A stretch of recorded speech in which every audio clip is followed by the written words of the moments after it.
Someone You Should Know. A program about people you know and even more that you don't. Hosted by Stuart Sax, veteran, husband, father, and grandfather. Now, here's your host, Stuart Sax. Well, welcome to another episode of Someone You Should Know. Very, very glad you chose to spend a little time with us. I think you're going to enjoy today's show. I've got a very, very special guest. We are brought to you today by our good friends over at No Sweat Experts. If you live in the North Texas area and you really are looking or you need a good heating and air conditioning company, No Sweat Experts are the people to call. They know their business. They are not pushy. They call it as they see it. They come out 4 times a year, not twice like most companies. They are good people, No Sweat Experts. Give them a call for all your heating and air conditioning needs. Well, I guess if I had to sum it all up, I have a Jill of all trades on the show with me today. We met several months ago. We interact on a regular basis. And my very, very special guest is Patricia Ballentine. Welcome, my dear friend. Good morning, Stuart. It's good to I see you. am so glad we have talked about doing this for a while, and we finally have found the time to sit down and have a show together to share who you are, what you believe, because you are a tremendously creative young lady. And I am so in love with what you do and what you represent. And at this point in the show, I want to tell the people that are watching and listening is that Patricia is a follower of the earth. She believes in all things having to do with the earth and and I'm going to ask you this question about if it is termed a religion of paganism. And you have been a follower of paganism for a long, long time. You are even a priestess, and you are an author. You are an artist. You are so many things, and we're going to try and cram all of that into a short period of time. But let's start by telling the people that are watching and listening to this program, what is paganism and how did Patricia Ballentine get involved with it? The definition of paganism is, and thank you for all of that, Stuart. The definition of paganism has shifted over the many years. And it began as a word that was used in early Christianity to define people who were connected to the earth, but also people who were considered to be uneducated and ignorant in many ways. And so it began as a derogatory term, and it is, biblically referenced. And yet, within recent centuries, people, and I think it kind of began with people who were in an artistic field of endeavor, began to reclaim the word of paganism because they felt that it really allowed them to represent themselves as being connected to the natural world in a greater sense. And so when I say that I'm a pagan, I look at that as rather an umbrella term. And there are within folks like me who embrace the goddess and walk nature-based paths, the word still means different things to us. But fundamentally, I think that we pretty universally, if we describe ourselves as pagans, would say that we are people who are connected to the earth, that we have a special reverence for the earth, that we most specifically do not follow or practice a religion based on a monotheistic God, and certainly not the God of Abraham. So many pagans are polytheists, some are animists, some don't practice an association with any deity. And in a way, that's really the beauty of what paganism is, because there's not an overarching book that says, to be this, this is how you must live.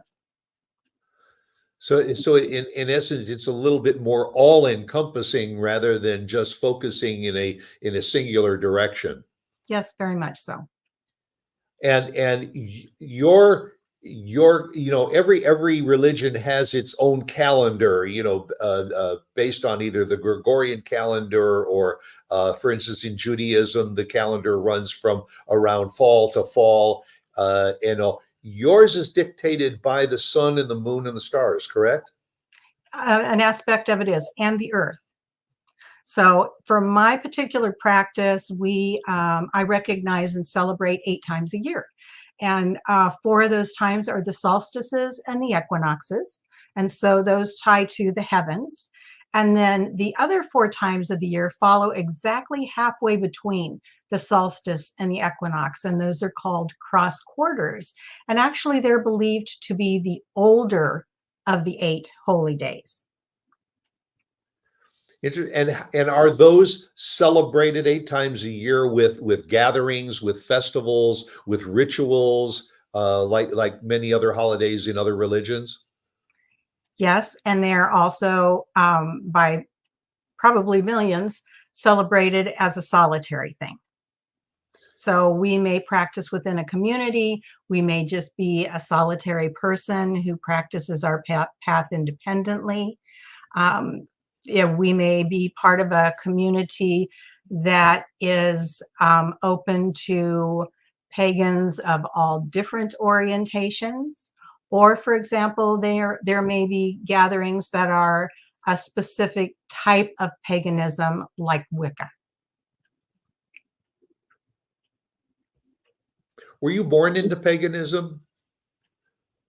I was born into a family who was Protestant, raised a lot of years on my grandma and grandpa's farms. They were, my grandma was a Baptist. My grandpa was a farmer and would say he was not a religious man. But he had an influence on me, so maybe that was where my paganistic roots came from. But then my mom raised me and my sisters in the Protestant religions, and then I married into Catholicism and was a Catholic, practicing Catholic for about 13 years, and left the church when I heard a voice in the woods, had a mystical experience, and felt touched by the goddess. Do you think that there was any relationship to the fact that you were raised on a farm and your father was really a man of the earth and all, and that there was something that registered with you, that you connected very well to the earth because of that? And that was my grandfather. Grandfather. Yeah, my grandfather. I think that there is something to that, because when I had my experience in nature, which was in the mountains of Arizona in a forest, the place that it took me back to was my childhood of playing with clover and catalpa blossoms and feeling safe under the trees. And, that connection, we had a garden, so we always spent time in the garden, or just more closer to the land. And so I think that there is a connection there for me. I'm curious, Patricia, and we've talked about this a little bit, that people in mainstream society often think of paganism as witches and warlocks and fiery kind of rituals and things like that. Is that part of the pagan following? I mean, you consider yourself to be a witch, and I want you to explain what that is to you and what that should be to the rest of us in society, that not our perception of what witches are, but what is a witch? That's a really broad question. And I'm I can sorry. I can tell you what being a witch means to me. Um, I, for many years, didn't call myself a witch. I kind of evolved into where I stand today, and how I speak about my journey and my practice. But for me, being a witch means that I am a woman of the earth, and that I practice magic. And witches, priestesses, priests within a druid tradition, there are similar threads that run through. Not everyone who is a pagan would call themselves a witch. Okay. and wouldn't identify as being a witch. I in particular call myself a witch. I'm a priestess of the goddess, and as an overarching explanation, will identify myself as pagan. And it's interesting that I just recently found out that you participated in a I guess it's an international conference called WitchCon. Mhm. Uh, we've got Comic Con and we've got this con and that con, but I never knew that there was a WitchCon, and you were a part of this year, and Mhm. I think it's already even planned for February of next year. Next year, and is this something that you really need to be a follower of paganism in order to participate, or is this something that is open to the general public to participate in and follow? It's absolutely open to the public. And to be a presenter, I was one of I think 104 presenters, and so I would say that most everyone who presented considers themselves to be a witch, but not everyone. And so when we look at the diversity of a gathering like that, I think if anything, it enables us, regardless of what our religious or spiritual beliefs are, it enables us to have access to folks who practice a particular path that may be similar to ours, or it may be very unique and different from ours. So my presentation was on the history and magical practice of beauty. And so I present as a witch.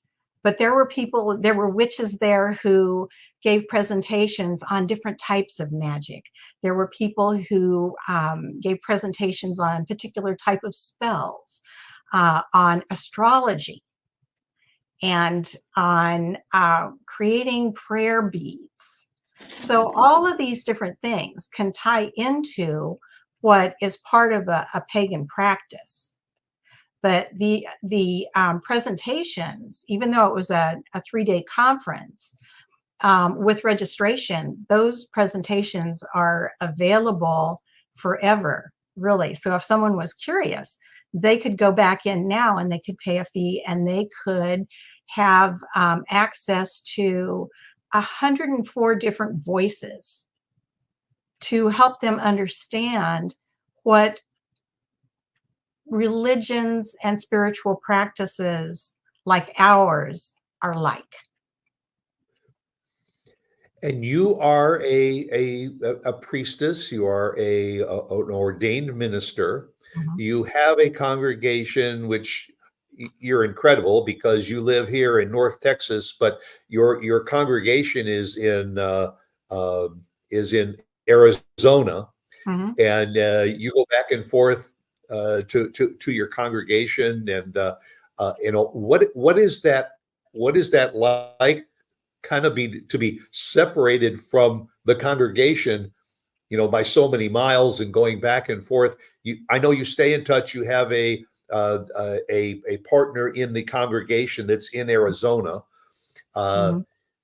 what is following paganism in your congregation like for the people that are part of the the congregation? I am very fortunate that when I moved to Texas to be with my family and my youngest grandchildren, that I did and do in fact have a priestess partner, Cynthia Sebuher, who is in Arizona, and she is the directing priestess of the Temple of the Creative Flame there. And so, I moved to Texas in 2019 and thought at that time that I would go back and forth a great deal because I still also have a son and grandchildren and a daughter by love there besides the community. And then COVID prevented that from happening.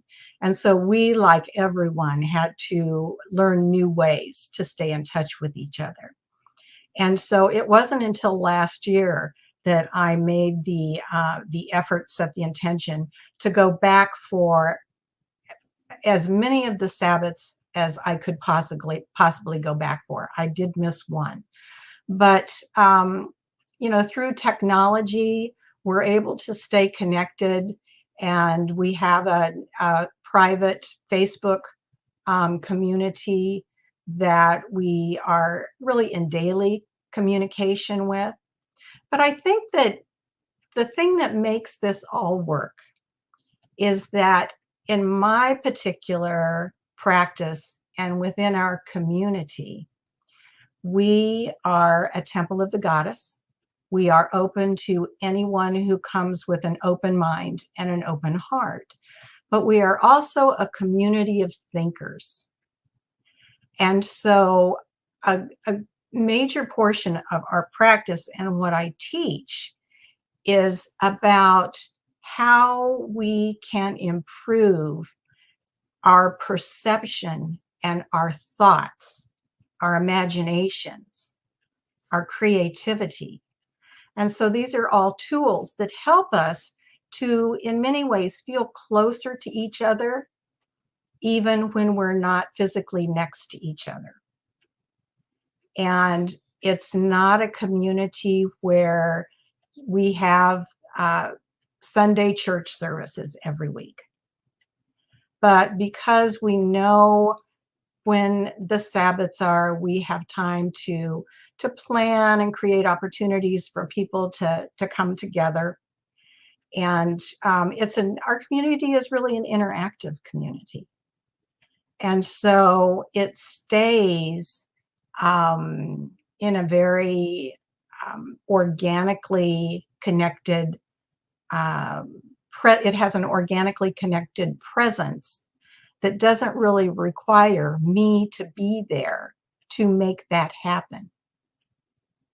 So it's not like leading a church community where if the pastor or the priest doesn't show up on Sunday morning, there is a problem.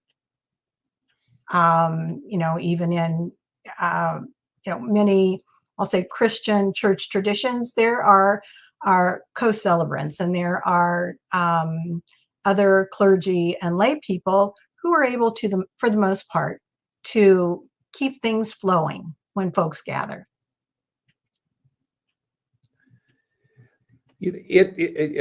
As we're talking, we're scrolling your website, which is thecreativeflame.com, and I urge everybody that's watching and listening to drop in sometime and visit the website. In particular, there is a part of the website that I find fascinating. It's on the screen now. It's called the Litany of the Real. It's about 8.5 minutes. And folks, please go into the website and click on the link to the YouTube presentation that has been written and produced by Patricia. And it's a fascinating, very easy to follow, simple study of what is sacred. And I will tell you, no matter what religion you are, what your beliefs are, what your followings are, if you will take that 8.5 minutes to watch this presentation, it's almost like sitting down for meditation. It will just create a warm feeling inside of you, and you will walk away from that presentation feeling so much more positive about the things that we sometimes take for granted. It's a wonderful presentation, and please go to thecreativeflame.com and click on that litany of the real. What was it like for you, Patricia, to write this, to produce this? And it's beautifully done with photographs too. Um, what was going through your mind, your heart, your soul, your body, and all when you were putting this presentation together? I am really, first of all, my heart's full that you focused on that, because we hadn't talked about that until just a couple of minutes ago.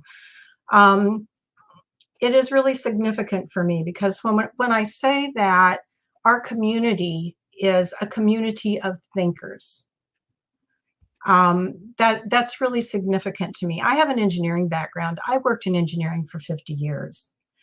And so a lot of times people will look at me and they will say, oh, well, this is a priestess of the goddess. And, she's somehow soft and fluffy. And yeah, I can be that. But I have a very rational mind. And so technologically, to put together something like this, it's in my wheelhouse.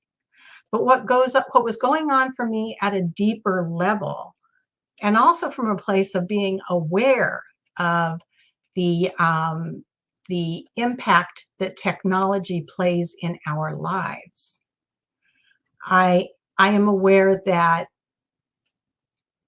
it's my observation and my experience that we are increasingly coming to a place where we as humanity are not able to recognize what is real and what is not.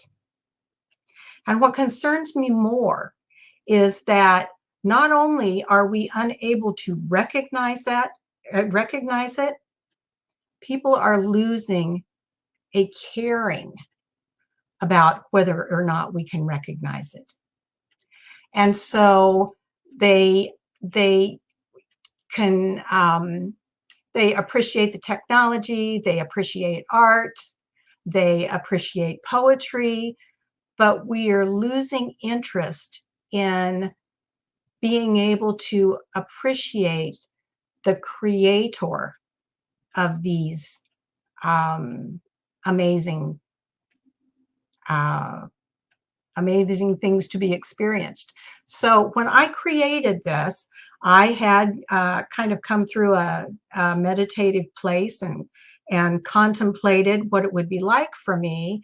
And I decided I was going to go through the alphabet. And I was going to create a list of every type of person or profession, artistic expression that I could see was being influenced by technology. And so certainly sacred are the artists, and sacred are the caregivers. The teachers, the thinkers. We think these things can't be replaced by technology, but it is happening. And again, the thing that is most significant to me is what appears to be humanity's losing of the capacity to not only recognize, but to care. And so when I created this, I was very intentional. This was magic for me. It was a magical working, because I created my list. I wrote the verses for each litany, and I used images, some of that I had, but I also pulled images from a couple of sources where you can, like, I'll say Shutterstock and Dreams Time. And I was very conscious to make sure, for example, that all the images that I used were real photographs that had not been manipulated by AI. Right. And so every single image was looked at. The coding in the background that you can see if you search information on an image, I checked every bit of that information. I made sure that the music that was incorporated was something that had actually been composed. I made sure that anything that I used in this presentation was something that I actually had a right to use, I could license. And so all of those pieces are recognizing that there's an inherent value, especially in the creative aspects of not only the creation, but the creator. And what you're saying really is the essence of the beliefs that you follow, and that is not to make anything manufactured, but to make everything real in real time. Reaching out, as you said, instead of creating a Mother Earth situation, you actually seek it out and live it and embrace it. It's again, folks, trust me. I've been telling you that I don't urge you to follow anything unless I truly believe in it. And this 8.5 minutes of watching the litany of the real is well worth your time. And I would even say tag it and keep it, and occasionally go back and refer to it, because it is really worth seeing. And it takes, for me, I watched it 4 times because I just felt like I had found a meditative state to really reconnect me to what is important to all of us. Because I think we often, in our hustle and bustle of the everyday life, we lose sight of the fact that there are things that are meaningful and sacred to us that we need to reach out and recapture. And again, for that, Patricia, I can only say thank you, and you've done a wonderful job. But that's who you are. You are a creative person. We interact on a regular basis, and you carry a journal with you. And whenever I have been with you, you sit with your journal open, with your pen in hand, and you jot notes. You are a constant thinker. You are both a creative visual artist as well as a composer. Those wheels are always moving. And when I talk with you and I look into your eyes, I can tell that you are always thinking, which is a beautiful talent to have, and something that I think is missing in a lot of people. So, and I want to go back and say, just to make sure that I'm clear on this, I appreciate technology. I worked in engineering for 50 years. I studied tool and die design, and I worked in heavy equipment and industrial facilities. So the mechanisms of things I really appreciate. There are, again, when I speak about AI, there are very, very positive aspects of AI, and it's been around since at least the 60s. So this is not something that's new on the scene. But what happens is that oftentimes technology advances more quickly than what humanity is capable of understanding and interacting with in the best and the wisest ways. And so, yeah, and let's face it, when you are creating something, it is technology that is also allowing you to get the word out and to get your creative energies out to the massive public, as many people as you can. That use of technology is very, very positive, and it doesn't impede upon the message that you're trying to send. and I want to say that that the scientific community is at a place right now where they are looking at the consequences of their actions. They are looking at reintroducing the language of beauty back into the scientific process, back into the laboratories. Last year, and the end of 2022, I had the privilege of being part of the development of a toolkit that will be available to scientists working in laboratories. And the focus of the toolkit is to help them look at their craft work, their scientific work, as soul work. So it's a way of taking the knowledge and the skills that are being used to do research. It was originally targeted for laboratories that were doing genome editing, and to help these scientists realize in a more intimate way that what they're doing has a greater impact than what their perception of the work within the laboratory is. And I'm kind of stumbling over those words. But a lot of times we think of ourselves as kind of separated. We say, okay, well, I'm an engineer, and then I'm this person. So this is the work that I do, and this is who I am outside of that work. For a real magician, for me, everything is magic, and it's all interconnected. And this idea that people who are scientists have to think a particular way is being addressed in some ways. And to help people working within laboratories to be able to recognize that their spirit is involved in what they create. And that how they create as an expression of their wholeness is every bit as important as what they create. It's not as much about what we end up with. Well, folks, at the top of the show, I called Patricia a Jill of all trades.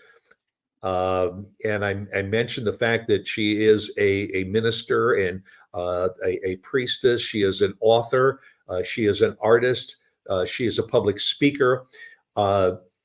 She is also something that I found to be extremely fascinating. And I want to spend a little time talking about the fact that you are a certified death midwife.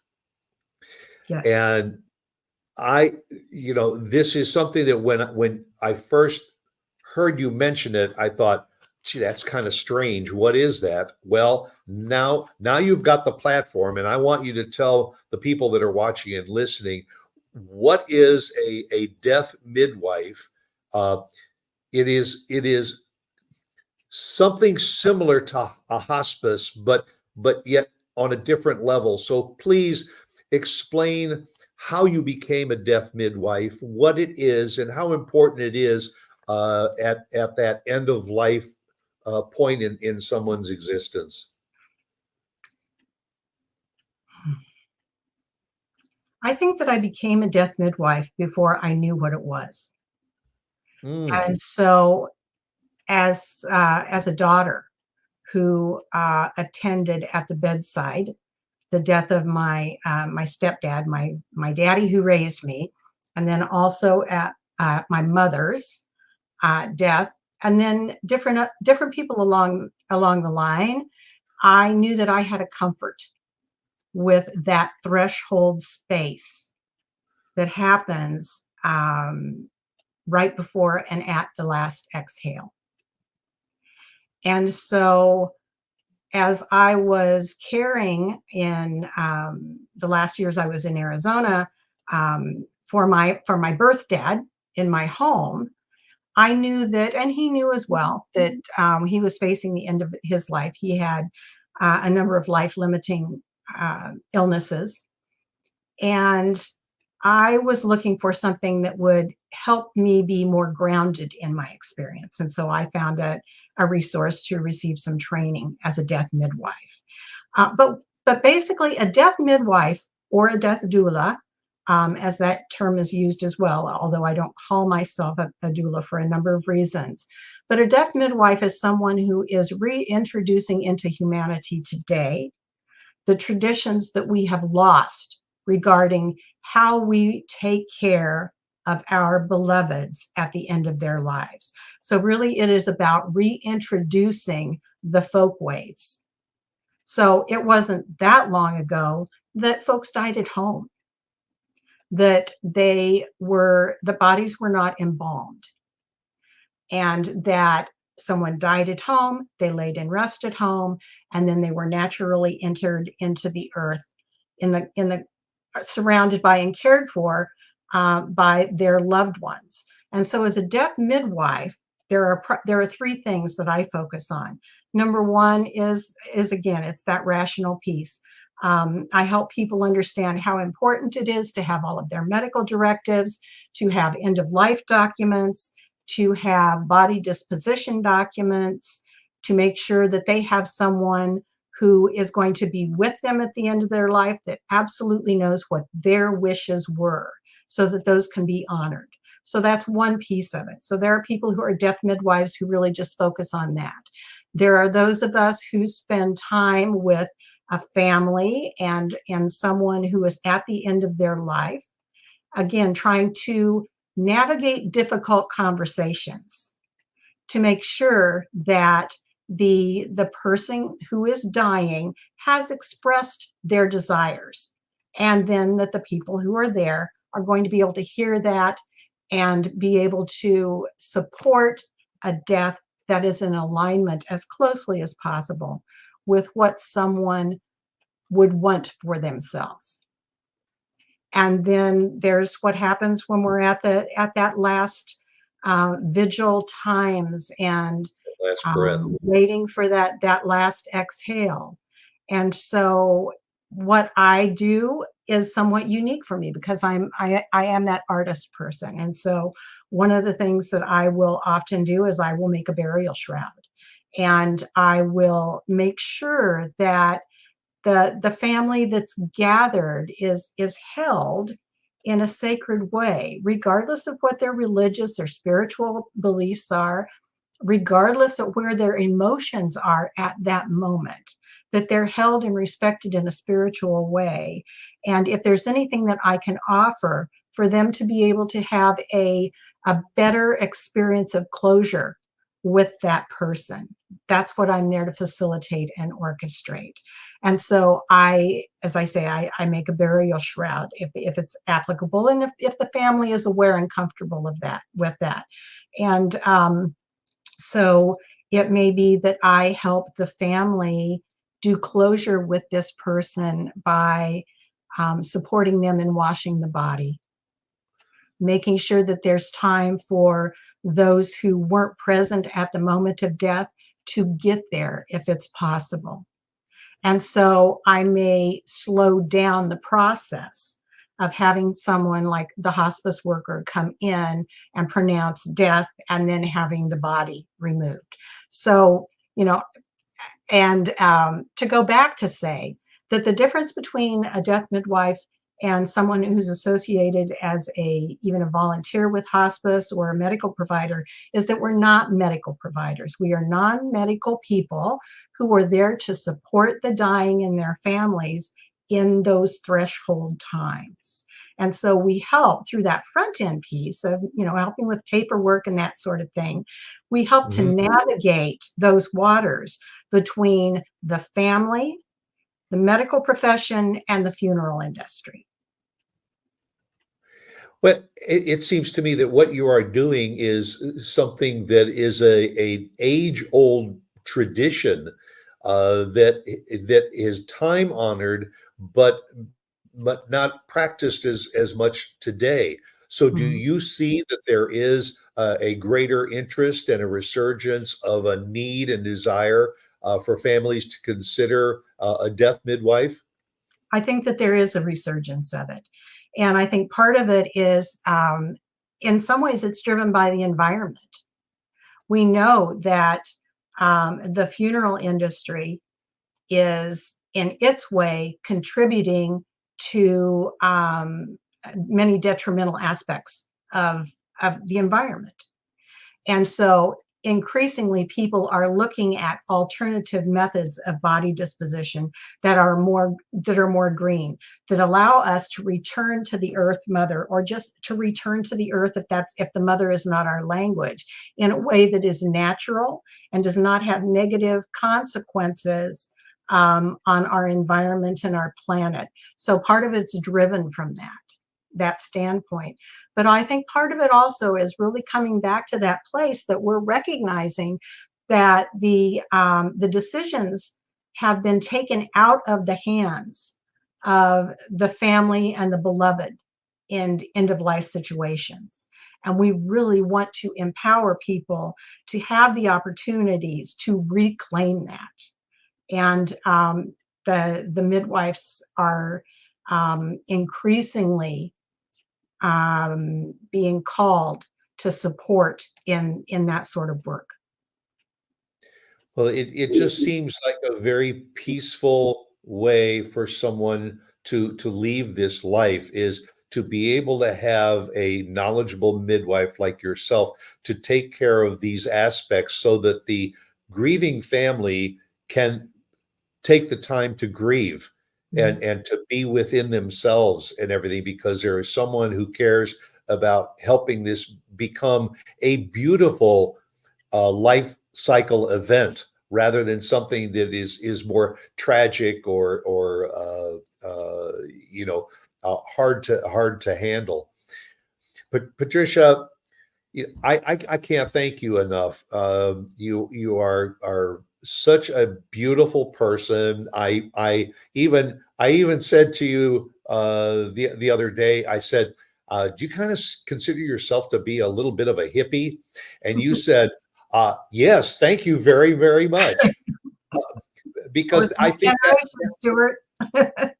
that may be a little bit of a perception, but I hope that those that have watched and listened to this program now have a better idea and perception of what paganism is, and that it is more of a realistic, earth-bound or earth-created form of following your heart, your feelings, your soul. And Patricia Ballentine is definitely someone that you should know. Again, visit the website. Please watch the litany of the reel. There is a link. You can reach out to Patricia if you have inquiries, questions, and want to find out about anything that we've talked about. I end my show every week with a quote: "Be yourself, because everyone else is already taken." And it is very, very true in the case of Patricia Ballentine. You are a dear, sweet friend. I love you to death, and I love who you are and what you represent in our world. And just keep doing what you're doing. That will do it for another edition of Someone You Should Know. And again, go out, make it a great day, and get my biggest thanks to my good friend, Patricia Ballentine. Thank you for joining us, Patricia. Thank you for having me, Stuart.